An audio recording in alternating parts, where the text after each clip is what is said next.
Varicose veins కి సరైన చికిత్స కోసం సంప్రదించండి ఎవిస్ హాస్పిటల్. నమస్తే రమగారు. నమస్తే జయ. రమగారు, పిల్లల్లో పొగరు, అహంకారం, మా దగ్గరే డబ్బుంది, అది ఒకటి, ఇది మొత్తం నాదే, దీనికి మొత్తానికి వారసుండి నేనే అని మిగతా వాళ్ళని చాలా తక్కువ చేసి చూడటం, తక్కువగా మాట్లాడటం, అసలు వాళ్ళని మనుషులే కాదన్నట్టు ట్రీట్ చేయటం, అలాంటి పొగరు కొంతమంది పిల్లల్లో కనిపిస్తూ ఉంటుంది రమగారు. దీనికి తల్లిదండ్రుల పాత్ర ఎంతవరకు ఉంటుంది? అసలు దీన్ని ఎలా సరిచేయాలి? నీ ప్రశ్నలోనే సమాధానం ఉంది జయ. తల్లిదండ్రుల పాత్రే ఉంటుంది. మన పిల్లల సాత్విక ప్రవర్తన లేదా రాజసిక తామసిక ప్రవృత్తులకి బేసిక్ కారణం వాళ్ళ చిన్నతనం, వాళ్ళ పెంపకం. అంటే చిన్నతనము పెంపకం డిపెండ్స్ అపాన్ పేరెంట్స్. పేరెంటింగ్ లోపాలమ్మా అవి, పెంపకంలో లోపాలే. ఒకడు బలశాలిగా అయ్యి తన బలం పట్ల వాడికి గర్వమో పొగరో అహంకారమో ఉండొచ్చు. వాడు బలశాలిగా అయ్యి అంటే అది వాడి చిన్నతనం కాదు, పెరిగాక. పెద్దవాడు బలశాలిగా మారాక వాడికి రావచ్చు ఏవో. బలశాలి అంటే మీ ఉద్దేశం ఏంటి? బలశాలి డబ్బులనే కాదు, ఏ శారీరక బలం కావచ్చు, లేదా ఇంకా మనం అనుకున్నట్టుగా అధికారం కావచ్చు, లేకపోతే బాగా చదువుకోవటం, బాగా సంపాదించడం, వాడికి అవన్నీ రావచ్చు ఎంతో కొంత. కొంత వయసు వచ్చాక పిల్లల్లోనే విపరీత ప్రవృత్తులు కనపడతాయి. ఎవ్వరికి సారీ చెప్పరు, ఎవ్వరికి థ్యాంక్స్ చెప్పరు, పొరపాటుని అడ్మిట్ చేయరు, నేను కింగ్ అన్నట్టు ప్రవర్తిస్తారు, ఇతరులకి గౌరవం ఇవ్వరు, తన క్లాస్మేట్స్ని గౌరవించరు, వీడు తనలాంటి వాడి అన్న భావాలు కలిగి ఉండరు, నేను క్వీన్ నేను కింగ్ని అనే భావం కలిగి ఉంటారు, నాకేం తక్కువ లాంటి భావాలు కలిగి ఉంటారు. ఇప్పుడు ఏమీ లేని మామూలు కుటుంబాల నుంచి ఖరీదైన కుటుంబాల వరకు ఈ రకమైన ప్రవృత్తి ఉండొచ్చు. ఇందులో డబ్బే ఉండక్కర్లా, అమ్మా నాన్నలకి డబ్బు అధికారమే ఉండక్కర్లా, పెంపకంలోనే వీళ్ళకి మామూలుగా ఉన్నా పిల్లాడు ఏది అడిగినా కాదంటారు. బేసిక్ నో చెప్పరు జయ.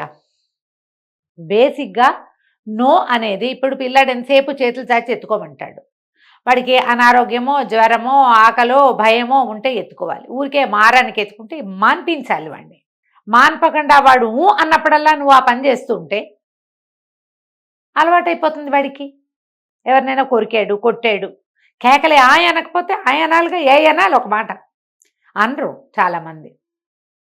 అనకుండా పిల్లాడు నందంటే నంది పందంటే పంది, వాడు ఏ మాట మాట్లాడినా నవ్వి, వాడు ఏం పిచ్చిబాగుడు బాగినా ఎంకరేజ్ చేసి నవ్వుకుని ఒకళ్ళల్లో ఒకళ్ళు చెప్పుకుని ఆ మాట గొప్పలు ఫీల్ అయ్యి ఆ మాట కరెక్టేనని వాడికి అర్థమయ్యేలాగా చేస్తారు. ఇది మామూలు కుటుంబాలు, చిన్నగా ఏదో చిన్న పని చేసుకునే కుటుంబాల్లో కూడా ఉంటుంది. లేక ఇప్పుడు ఎలా అయిందంటే సమాజం, ఇదివరకట్లాగా తామర తంపరగా పిల్లలేరు జయ, లేరు. మనకే 2 పిల్లలు, మనం ఇంతంత వాళ్ళం అయ్యాక మన పిల్లలు మన బుడ్డ పిల్లలు, మనం పెద్దాళ్ళం అయ్యాక మనకు మనవలు పుడతారు. ఆ మనవడు నందెన్నా మనకు నచ్చుతుంది, పందెన్నా నచ్చుతుంది. లేట్ ఇష్యూస్ ఇళ్లల్లో లేక నలుగురు మగ పెద్దవాళ్ళు ఉండి ఒక చంటి బిడ్డ ఉందనుకో, ఆ చంటి బిడ్డ బాగున్నా గొప్పే బాగున్నా గొప్పే, వాడిని కంట్రోల్ చేయరు, కాదని చెప్పరు. ఎవడో ఒక పిల్లవాడు ఉంటాడు సంయమనం కలిగిన బిడ్డ, సహజంగానే వాడు పూర్వజన్మలో ఏ వ్యాస మహర్షో ఏ సుఖ మహర్షో అయిన వాడైతే బిడ్డకి సహజంగా సంయమనం ఉంటుంది. వాళ్ళ శాతం తక్కువే కదమ్మా. వ్యాస మహర్షులు 25 మంది ఉన్నారు మనకి, ఒకడు కాదు. అట్లాంటి సంయమనం బసిబిడ్డలు ఎంతమంది ఉంటారు? వాడికి ఏం తెలుస్తుందమ్మా? మనం చూపించేదేగా అర్థము, వాడికి తెలీదు. వాడు ఇష్టారాజ్యంగా ఉంటాడు. కొంతమంది పిల్లలు కంట్రోల్డ్గా ఉంటారు, చాలా రేర్ అది. ఇప్పుడు ఆ 6 పెద్దవాళ్లలో 8 పెద్దవాళ్లలో ఒక పసిబిడ్డ ఉంటే వాడికి కంట్రోలు ఉండదు, వాడికి నో తెలీదు, లేదంటాం కాదంటాం ఆగంటాం వద్దంటాం వాడికి అర్థం కాదు. వాడు ఏం చేసినా వాడికి కరెక్ట్. వీళ్ళల్లో సగానికి పైగా వాడిని ఓకే చేస్తారు. ఒకళ్ళు 2 ఉంటారు, పిల్లాన్ని ఇట్లా చెడగొడుతున్నాం మనం అనిపిస్తుంది, మిగిలిన వాళ్ళు వాళ్ళని పడనివ్వరు.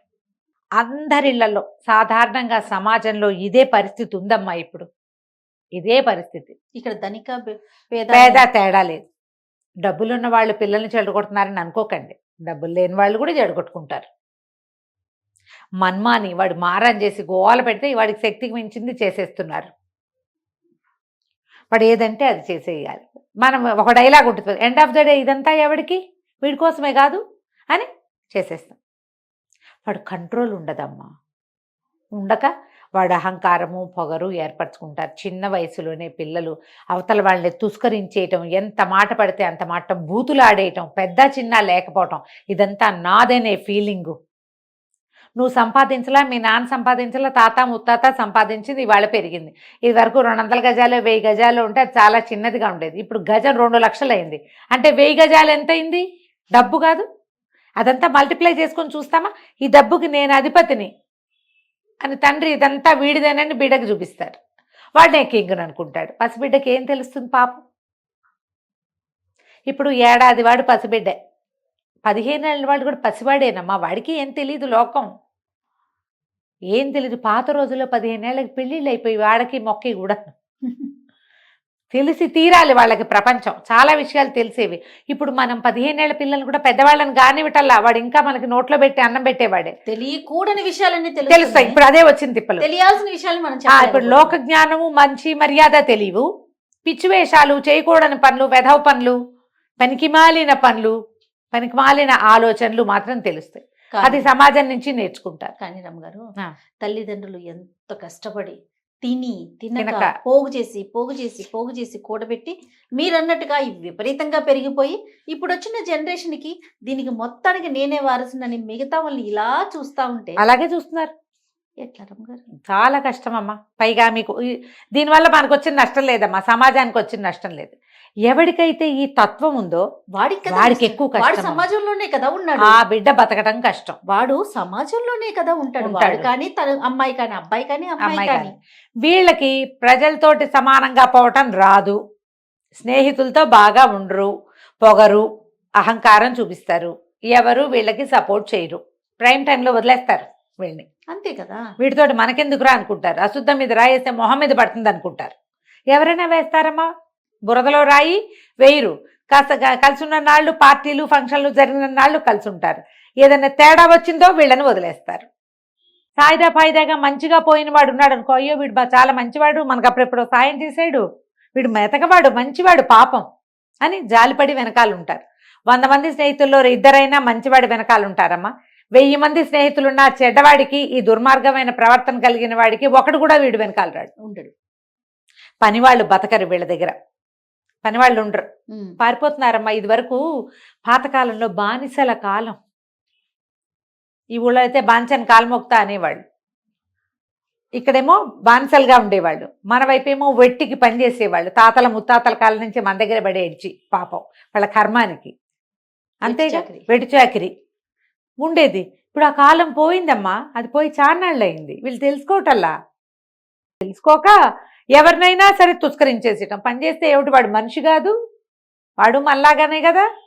సమాజంలో పూర్తి హక్కులు ప్రతి వాడికి ఉన్నాయి కదా, రాజ్యాంగం ఇచ్చిన హక్కు, నువ్వు ఎక్కడి నుంచో దిగి రాలా. పిల్లలకి అది తెలియచేయాలి, స్కూళ్ళల్లో తెలియాలి చేయాలి. ఇది మనకి స్కూల్స్లో యూనిఫామ్స్ ఎందుకు పెడతారు, పిల్లలంతా సమానంగా ఉండడానికి. ఈ యూనిఫామ్స్ వేసుకునే స్కూళ్ళల్లో కూడా అనకూడదు ఇలాంటి కొన్ని వాక్యాలు. నాకే అంటూ మాట్లాడుతున్నప్పుడు తప్పుగా తోస్తుంది, ఇట్లా ఫీలింగ్స్ని హర్ట్ చేయకూడదు అనిపిస్తుంది. కానీ శక్తికి మించి పెద్ద పెద్ద ఖరీదైన కుటుంబాల పిల్లలు చేరే స్కూళ్ళల్లో మిడిల్ క్లాస్ వాళ్ళు కూడా చేరుస్తారు. ఆ డబ్బులున్న వాళ్ళ ధోరణి, యూనిఫామ్స్ ఏమి అయినా ఆ పిల్లల ధోరణి వేరేగా ఉంటుంది. వాళ్ళు వేరేవి వింటారమ్మా. చెప్తున్నాక పసిపిల్లల అద్దాలు వాళ్ళు వేరేవి చూస్తారు. అంటే మన వాతావరణాన్ని బట్టి కదా రమ్మగారు, వాడికి ఏదో ఒక రకం ప్రవర్తన ఉంటుంది. వీళ్ళు చిన్న కుటుంబాల్లో నుంచి అమ్మా నాన్న జాగ్రత్తగా ఒళ్ళు దగ్గర పెట్టుకుని సంవత్సరానికి ఇంత ఫీజు డబ్బులు దాచిపెట్టి ఫీజులు కట్టి పిల్లల భవిష్యత్తు అద్భుతంగా ఉంటుందని వీళ్ళని పెద్ద ఎత్తున ఎక్కిస్తే వాళ్ళు టగ్ ఆఫ్ ఆరు, వాళ్ళది ప్రవర్తన వీళ్ళని ఇబ్బంది పెడుతుంది. కలిసి ఉండరు, స్కూళ్ళల్లో కలిసి ఉండలేరు. ఎందుకంటే మనకు తగిన దాంట్లోకి వెళ్ళటానికి మనకి ఇష్టం ఉండదు, మనుషులకే ఇష్టం ఉండదు. ఎంతసేపు మనకంటే పై స్థాయిలోకి వెళ్ళి చేరాలని చూస్తాం. ఆ లోపల ఎంత హర్ట్ అవుతామో జయ. రమ్మగారు, పై స్థాయికి వెళ్ళాలన్న ఆలోచన కరెక్టే, దానికి మనం కష్టపడి మెట్టు ఎక్కి మనం పైకి వెళ్ళాలి. అంతేగాని వేరే వాళ్ళని చూసి మనం వాతలు పెట్టుకోవద్దు కదా, కష్టం ఉండొద్దు. పిల్లలకి అర్థం కాదు కదమ్మా, అది కష్టం అనేది ఒకటి ఉండాలి. ఇప్పుడు పెద్దవాళ్ళకి అవన్నీ అర్థం అవుతాయి, కానీ పెద్దతనం కాదు, ఇది స్కూల్స్ లోనే అయిపోతాయి ఇవి. సామాన్యుల పిల్లలు చేరుతారు, హై క్లాస్ వాళ్ళ పిల్లలు అక్కడే చేరుతారు. ఉమ్. ఆ పిల్లలకి వీళ్ళ మీద రోప్ చూపించేందుకు అవకాశం వస్తుంది. అక్కడి నుంచే వాళ్ళు ఇదైపోతారు కదా, సమస్యల్లో పడతారు, అంతేగా. గ్రూప్స్ అయిపోతారు. ఇందులో మళ్ళీ ఒక్కొక్కడు జోరుగా తెలివైన వాడు, అథారిటీగా ప్రవర్తించేవాడు, తండ్రులు పెద్ద అధికారంలో పెద్ద పెద్ద పోస్టులలో ఉంటే వాళ్ళ అథారిటేటివ్ స్పిరిట్స్ ఉంటాయి కదా, చూస్తారు కదా, అవి కాపీ చేస్తారు. స్కూళ్ళలో ప్రయోగించేస్తారు. అప్పుడు మనం ఏం చేయాలి, వీళ్ళని ఇళ్లల్లో కంట్రోల్ చేయాలి. అలాంటి పిల్లల్ని ఇళ్లల్లో ఏ పిల్లలకైనా అమ్మ ప్రధానమైంది స్కూల్కి వెళ్ళేటప్పుడు బుల్లింగ్ చేయటానికి ఎంకరేజ్ చేయకూడదు. వాడు ఎవడో కొడుతున్నాడు అంటే టీచర్కి చెప్పు, నేను వచ్చి మాట్లాడతా అనాలి. కానీ ఏంట్రా వాడు కొడుతుంటే ఊరుకున్నావు, రౌండ్ పీకు నువ్వు కూడా అని చెప్పచ్చా? చెప్పకూడదు, టీచర్తో చెప్పాలి. పేరెంట్స్ చూసి ఒక్కొక్కసారి ఏమవుతుంది, పేరెంట్స్ వాళ్ళు వీళ్ళు చేరుకున్నాక ఈ పేరెంట్స్ ఒకళ్ళు జోరుగా ఉంటారు, ఈ జోరు వాళ్ళది పై చేయి అవుతుంది. ఇప్పుడు జోరు వాళ్ళ పిల్లవాడిది ఆటోమేటిక్గా పై చేయి అయిపోతుంది. 3-4 సార్లు అలా 3-4 సందర్భాల్లో జరిగిందనుకో, వాడు నేను కింగ్ని అనుకుంటాడు, వాడికి తెలీదు. ఈ సమాజం అంతా పోటీ. మనం ప్రపంచంతో పోవాలంటే అందరితోటి కలుపుకుని వెళ్ళాలి. ఈ రకమైన ప్రవర్తనతోటి వాళ్ళకు ఒరిగేదేం లేదు, నేను నష్టపోయేది ఎక్కువ. వాళ్ళని హర్ట్ చేస్తావు, ఒకసారి ఇబ్బంది పెడతావు అవతల వాళ్ళని, ఒకసారి నీదే పై చేయబోతుంది. అన్నిట్లా నువ్వు అవ్వవు కదా, అంతే. నిన్ను తలదన్ని వాడు ఇంకోటి రావచ్చు, నీకే ఎవడు తోడు లేకుండా పోవచ్చు. మంచి కథలు చెప్పి పిల్లలకి చిన్నతనంలో ఇలాంటి దుష్ప్రవర్తనని ఆ మారల్ స్టోరీస్ చెప్పాలి. మోడెస్టీ అన్నిటికంటే అద్భుతమైన మార్గం. ప్రపంచంతో కలిసి వెళ్ళాలి అంటే వినయపూర్వకమైన ప్రవర్తనే మనని ముందుకు తీసుకెళ్తుంది. అంటే వాళ్ళందరూ బుల్లింగ్ చేస్తే మేము వినయంగా ఉండాలా అని అడుగుతారు కొంతమంది. వినయంగా ఉండద్దు, తప్పుకునేళ్ళు, అది నేర్పాలిగా. మనం తగ్గిపోవద్దు, తగ్గద్దు, పోని దిగిపోయినట్టు ఉంటుంది. తగ్గాలంటే తప్పించుకో, నీ దారి నువ్వు ఉండు, ప్రవర్తన మార్చుకో, ఇలా చేయొద్దు. స్కూళ్ళల్లో పిల్లలు ఏదైనా గొడవలు తెచ్చి చేస్తే పిల్లల్ని అణుచుకోవటం నేర్చుకోవాలి, చెప్పాలి వాళ్ళకి. దీనికి పేరెంట్స్ సమయం ఇవ్వాలమ్మా. అయినా కూడా వీళ్ళు వినకపోతే ఏదైనా మంచి కౌన్సిలింగ్ సెషన్స్ చూసుకోండి. స్కూల్స్లో కూడా కౌన్సిలింగ్లు దొరుకుతున్నాయి, గ్రూప్ సెషన్స్ దొరుకుతాయి. మనకి అన్నిటా అవకాశం ఇప్పుడుందమ్మా, ఇది వరకు లేదు. ఇవి వరకు మోరల్ క్లాసులు, మోరల్ సైన్స్ క్లాసులు అవన్నీ ఉండే. ఇప్పుడు ఏవవి అవేమో లేవు కదా. ఇప్పుడు పర్సనాలిటీ డెవలప్మెంట్ ఇన్ కిడ్స్ కూడా పెరిగినాయి, బాగా పెరిగినాయి. మీ అవకాశాన్ని బట్టి పిల్లలకి ఏదైనా నేర్పించండి. ఈ రకమైన ప్రవర్తనతోటి భవిష్యత్తులో పిల్లల తాలూకు వ్యాపార జీవితాలు, వ్యవహార జీవితాలు, సంసార జీవితాలు, వాళ్ళ పిల్లలతోటి వాళ్ళ భవిష్యత్తు కూడా ఇబ్బందుల్లో పడుతుంది. గొప్ప ఉంటే ఉండొచ్చు, కానీ తగ్గి ఉండటం నేర్చుకోవాలి. గొప్పలు అందరికీ ఉంటాయి, ఎవడికి వాడు గొప్ప, అంతే కదా. అంతే కదా. వాడికి ఎంత గొప్ప ఉన్నా అది వాడికే కానీ పక్కవాడికి కాదు కదా. పక్క వాళ్ళకి ఏమి ఉండదు, అంత సమాజం అంతా ఎవరి గొప్ప వాడిదే ఉంటుంది. ఇది నేర్పించాలి, చెప్పాలి, అర్థం చేయించాలి. ఒకవేళ మీ పిల్లల్లో ఇలాంటి ప్రవర్తన కనపడితే వాళ్ళని తగ్గించేందుకు మీరు ట్రై చేయాలి. చిన్న చిన్న షార్ట్ ఫిల్మ్స్ కొన్ని చూస్తుంటాను నేను. ఒక షార్ట్ ఫిల్మ్ చెప్తా, 2-4 వాక్యాల్లో అయిపోతుంది. ఓ తల్లి పిల్లాడు, దీపావళికి డబ్బులు ఇస్తుంది తల్లి. వాళ్ళ ఇంట్లో ఒక పనిచేసే అమ్మాయి ఉంటుంది. పనిచేసే అమ్మాయి అంటే పనిచేసే అమ్మాయికి ఎక్కువ డబ్బులు ఇచ్చి కొడుక్కి దీపావళికి తక్కువ డబ్బులు ఇస్తుంది తల్లి. దానికి ఎందుకు ఇచ్చావు, నాకెందుకు ఇవ్వలేదు, అయినా జీతం ఇస్తావు కదా డబ్బులు ఎందుకు ఇస్తావు అని ఏదో పోట్లాడాడు. వాడు ఒక టీనేజ్ బాయ్. ఆవిడేమంది, సరే దాన్ని మాన్పించేస్తా, ఫ్యాన్ తుడు నువ్వు కాస్తా అని చెప్తాను. వాడు ఫ్యాన్ ఎట్లా తుడవల్ల వాడికి అర్థం కాదు. ఫ్యాన్ కింద మంచం ఉంటుంది, ఫ్యాన్ కింద మంచం. సరే ఏం చేశాడు, గబగబా తుడిచాడు. చూస్తే మంచం అంతా ఇల్లంతా దుమ్ము పడిపోయింది. వాళ్ళమ్మ ఇలా చేయి తిప్పుతుంది వాడిని చూసి. ఉండని గీత ఫ్యాన్ తుడవమ్మా అంటుంది. అలాగే దీది అని అమ్మ ఏం చేస్తుంది, చకచకా వచ్చి న్యూస్ పేపర్ పట్టుకొచ్చి మంచం నిండా పేర్చేసి ఒక పక్కన నిలబడి నిమిషంలో ఫ్యాన్ తుడిచేసి ఈ దుమ్ము పడిన పేపర్లు మడిచేసి పక్క మామూలుగా సవరిచ్చేసి వెళ్ళిపోతుంది. ఇప్పుడు నీకు డబ్బులు ఇవ్వాలా, దీనికి డబ్బులు ఇవ్వాలా అని అడుగుతుంది వాళ్ళమ్మ. ఎంత బాగుంది కదా. ఆలోచించండి, మీ పిల్లల్ని ఇలా కరెక్ట్ చేయండి. పని వాళ్ళని గౌరవించాలి, మనతో పనిచేసే వాళ్ళని గౌరవించాలి, పనితనం ఎవరి దగ్గర ఉన్నా గౌరవించాలి. అది కదా, మనకి సహాయం చేసే వాళ్ళని గౌరవించాలి. సమాజంలో అన్ని రకాల వృత్తులు గౌరవప్రదమైనవే, అన్నీ ఉపయోగపడేవి. ఏ వృత్తి చేసేవాడు ఎవరికంటే తక్కువ ఎప్పుడూ కాదు. ఒకడు ఎక్కువ ఒకడు తక్కువ ఈ రోజున లేదు, ఎప్పుడూ లేదు. అప్పుడు అనుకునేవాళ్ళు, కానీ అది కాదు అసలు. ఆనాటి సమాజం ఇప్పుడు లేదు. ఇది మనం అర్థమయ్యేలాగా చిన్న చిన్న వాక్యాల్లో కానీ పెద్ద పెద్ద నాలాగా స్పీచుల్లో కానీ అర్థమయ్యేలాగా చెప్పుకోండమ్మా. ఎందుకంటే బెటర్ సమాజం ప్రతి వాళ్ళకి కావాలి. వాడెవడో పాపం కష్టపడుతున్నాడు, వాడికే బెటర్ సమాజం కావాలి, మాకు అక్కర్లేదు, మాకు డబ్బులు ఉన్నాయంటే కుదరదు. అందరికీ బెటర్ సమాజం కావాలా? ఆ బెటర్ సమాజానికి ప్రతి ఒక్కడూ ఆధారభూతంగానే ఉండాలి కదా. అంతే. అందులో మన బిడ్డలు ఎందుకు వెనకబడిపోవాలి? మన పిల్లలు కూడా వెళ్ళాలిగా అందులోకి. ఇలాంటి ఆలోచనతోటి స్కూల్స్లోనూ ఇళ్లల్లోనూ కూడా ఎంతో కొంత మోరల్స్ నేర్పించేందుకు ట్రై చేయాలి.